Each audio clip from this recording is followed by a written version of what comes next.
सभी को नमस्कार। एक बार पुनः आप सभी का शिक्षा समाचार में हार्दिक स्वागत। रीट में चयनित सभी नव चयनित शिक्षक साथियों को हार्दिक शुभकामनाएं। आपके डॉक्यूमेंट वेरिफिकेशन का काम अभी चल ही रहा है ऑनलाइन, अब बड़ी आपाधापी चल रही है। उसके तहत आप लोगों को इनकम सर्टिफिकेट बनवाना है। जिन्होंने आवेदन फॉर्म भरते समय 2.5 लाख यानी 2.5 लाख रुपए से कम आय दर्ज की है वो आवेदन फॉर्म में, उन सभी को आय का घोषणा पत्र यानी आय प्रमाण पत्र बनवा के प्रस्तुत करना होगा। अभी जो स्क्रूटनी फॉर्म चल रहा है उसमें आपको ऑनलाइन अपलोड तो नहीं करना पड़ रहा है, लेकिन जब आप जिला लेवल पे इसको डॉक्यूमेंट वेरिफिकेशन करवाने जाएंगे वहां आपको ये आय प्रमाण पत्र प्रस्तुत करना होगा। तो आय प्रमाण पत्र आप लोगों को कौन सा बनाना है? आजकल ये जो सोशल मीडिया का जमाना है, इसमें अलग अलग ग्रुप्स में अलग अलग तरह के अपने को फॉर्म दिख रहे होंगे और साइड पे इधर उधर सर्च करते हैं तो अनेकों तरह की वेबसाइट बनी, वहाँ अलग अलग तरह के आय प्रमाण पत्र के फॉर्मेट दिख रहे होंगे। तो हम लोग एक ऑथेंटिक फॉर्मेट कौन सा है, वो फॉर्मेट कहाँ से डाउनलोड होगा? अपने को हमेशा गवर्नमेंट की जो ऑथेंटिक साइट है वहीं से डॉक्यूमेंट्स डाउनलोड करना चाहिए, उनके डॉक्यूमेंट पे विश्वास करना चाहिए। तो हम लोग इसमें उस जो आय प्रमाण पत्र है, इनकम सर्टिफिकेट है, उसका परफॉर्मा आपको विस्तार से इसमें चर्चा करेंगे। हम लोग दिखाएंगे कि आपको किस प्रकार से भर के तैयार करना है, कहाँ किसका नाम लिखना है, उसमें किस किस का नाम इंक्लूड होगा, किससे सत्यापन करवाना है, क्या चीज़ें रहेगी, सारा कुछ हम लोग इसमें डिस्कस करेंगे। रीट से संबंधित बहुत सारे वीडियोज हम लोगों ने अपने चैनल पर अपलोड कर रखे हैं। तरह तरह की प्रोसेस आप यदि जानना चाह रहे हैं तो आप उन वीडियोस की सहायता ले सकते हैं। और हमारे वीडियो थोड़े लंबे जरूर बनते हैं क्योंकि हम लोग उसमें विस्तार से डिस्कस करते हैं, घास काटने की कोशिश नहीं करते हैं।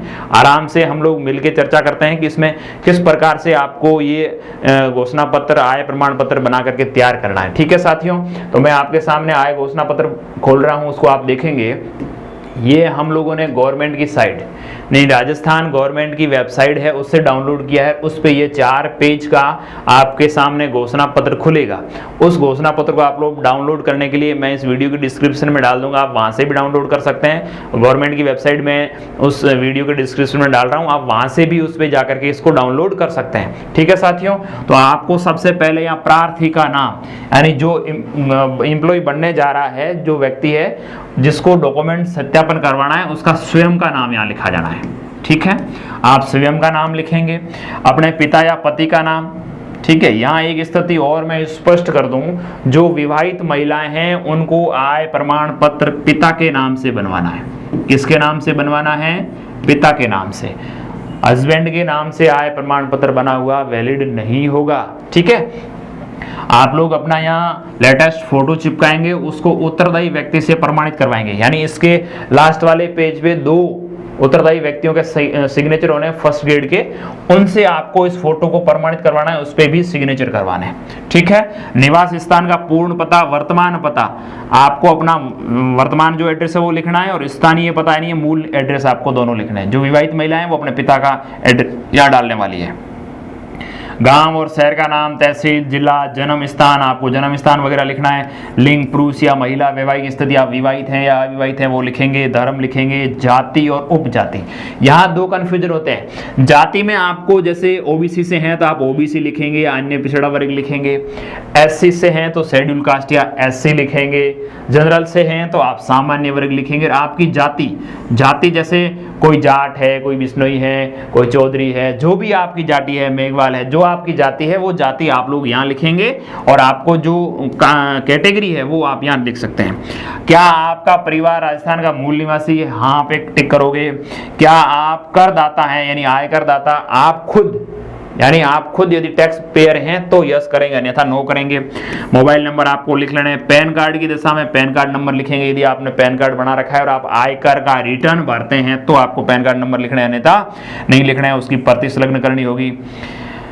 टिन नंबर ये आपके लिए नहीं लिखना है। परिवार के सदस्य एवं उनकी वार्षिक आय, यहाँ परिवार से डिस्क्राइब क्या होगा देखिए, जो भी पुरुष कैंडिडेट्स हैं उन लोगों को अपने जन आधार कार्ड में, किसमें? जन आधार कार्ड में जितने लोगों के नाम हैं वो परिवार में आएंगे। ठीक है, आपके जन आधार कार्ड सबसे पहले आप अपना खुद का नाम लिख देंगे, उम्र लिख देंगे, मुखिया से संबंध में आप स्वयं लिख देंगे। ठीक है, और कार्य का व्यवसाय एवं प्रगति, अभी आप बेरोजगार हैं तो बेरोजगार लिखेंगे। वार्षिक आय आपकी यदि है तो लिखे 5,000 7,000, नहीं है तो उसको नील छोड़ दें। उसके बाद अपने पिता का नाम, अपनी माता का नाम, आपके भाई जो भी हो। यदि आप यहाँ नहीं आ पा रहा, 4 नंबर आप यहाँ लिख सकते हैं, 5 नंबर यहाँ लिख सकते हैं, कॉलम बढ़ा के भी लिख सकते हैं। आपके जन आधार में जितने लोग हैं उन लोगों का यहाँ डिटेल आएगा। और जो विवाहित महिला है उसको अपना खुद का नाम पहले लाइन में लिखना है, अपने पिता का नाम, अपनी माता का नाम लिख करके उनकी जो आय है वो आप यहाँ दर्ज कर देंगे। ठीक है, उसके बाद अगला कॉलम आ रहा है अन्य से आपके कोई इनकम हो रही है तो उसको आप यहाँ लिखेंगे। उक्त तथ्यों को साक्ष्य स्वरूप दो उत्तरदायी व्यक्तियों के साक्ष्य प्रमाण एवं स्वयं का शपथ पत्र संलग्न करना है। मैं तस्दीक करता हूँ कि आपको ये यहाँ पे सिग्नेचर करना है, जिस डेट को आप बनवा रहे हैं वो डेट और जगह लिखनी है। ठीक है, अब सेकंड पेज पे हम लोग चलते हैं। ये आपका शपथ पत्र है, ये आपको स्टाम्प पे शपथ पत्र छपवाने की जरूरत नहीं है। इसी में नॉर्मल पेज पे आपको वापस से अपना फोटो लगाना है, उसको सत्यापित करवाना है।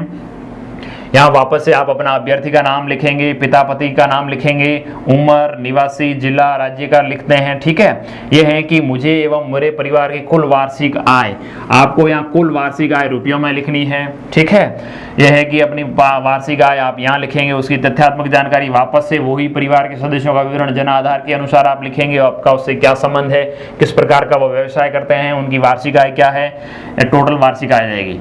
अब आपको यहाँ रकबा जमीन का विवरण डालना है। आपके खुद के नाम से तो जमीन होगी नहीं, आपने जिनका ऊपर जन आधार के अनुसार नाम लिखा 3-4 लोगों का, उनमें से यदि किसी के नाम से जमीन है, यदि आपके दादा परदादा बहुत पीढ़ी पीछे है और वो अभी जिंदा भी नहीं है, उनके नाम से जमीन है, तो आपको यहाँ इंदराज करने की आवश्यकता नहीं है। यदि आपके पिता के नाम से, यदि आपके परिवार के, जो आपने ऊपर परिवार की डिटेल डालोगे यहाँ पे, इनमें से किसी सदस्य के नाम से जमीन है तो आप लोग उसमें उसका विवरण दर्ज करेंगे। जैसे पिता के नाम से है तो यहाँ कौन से गांव में है, तहसील, खसरा नंबर क्या है, रकबा क्या है, ये आप लोग आप अपना खाता गूगल में लिखेंगे, अपना खाता वहां से जमा मंदिर डाउनलोड कर सकते हैं। वो डाउनलोड करके उसके अनुसार उसमें कितना रकबा है, क्या खसरा नंबर है, उस जमीन से आपको कितनी आय होती है, वो आय आपको यहाँ दर्ज करनी है।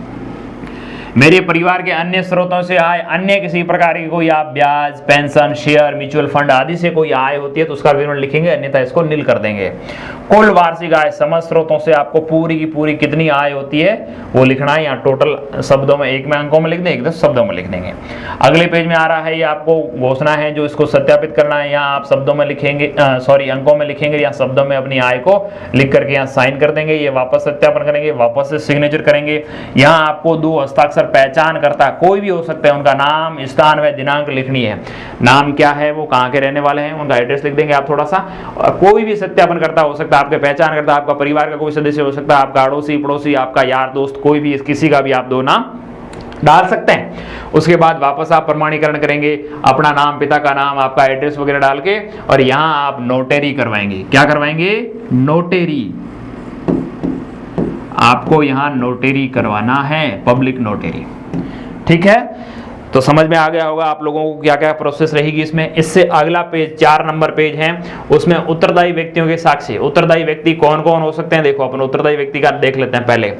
उत्तरदायी व्यक्ति यथा सांसद, विधानसभा सदस्य, राजपत्रित अधिकारी, ये होंगे फर्स्ट ग्रेड, जिला प्रमुख, प्रधान, जिला परिषद सदस्य, ग्राम सेवक, पटवारी, महापौर, नगर निगम, नगर पालिका सदस्य, संबंधित पीएससी, सीएससी के चिकित्सक, बीडीओ, सहायक अभियंता, सरकारी स्कूल कॉलेज के प्रधानाध्यापक, यानी एक प्राइमरी स्कूल के एचएम हैं वो भी इसमें हो सकते हैं, प्रधानाचार्य, व्याख्याता, यानी इनमें से कोई भी हो वो उत्तरदायी व्यक्ति बन सकते हैं। यानी जिसके पास सील है और इनमें यदि सम्मिलित हैं, आप उनसे इनको प्रमाणित करवा सकते हैं। देखिए, इसको आप प्रमाणित करवाएंगे, इसमें आपको क्या लिखना है, मैं, यहाँ प्रमाणित करने वाला जो उत्तरदायी व्यक्ति है उसका नाम लिखा जाना है, आपका नहीं।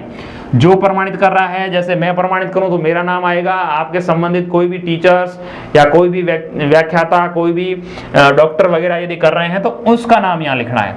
उनके पिताजी का नाम लिखोगे, उनका एड्रेस लिखोगे, वो किस विभाग में नियुक्त है उनका विभाग लिखोगे, यहाँ वो किस पोस्ट पे है वो पोस्ट लिखोगे।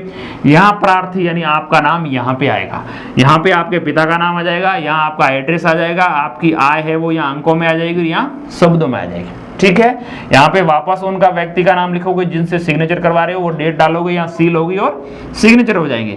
इसी प्रकार आप लोगों को जो दूसरे आपके हैं उनका आप यहाँ नाम लिख दोगे, उनके पिता का नाम लिख दोगे, उनका एड्रेस लिख दोगे, उनका विभाग लिख दोगे, उनका पद कौन सा है वो लिख दोगे, आपका नाम आ जाएगा, आपके पिता का नाम आ जाएगा, आपका एड्रेस आ जाएगा, यहाँ आपकी आय आ जाएगी और आप यहाँ पे साइन करवा के आपको तैयार कर लेना, ठीक है। यहाँ आप वापस उनका नाम लिख दोगे।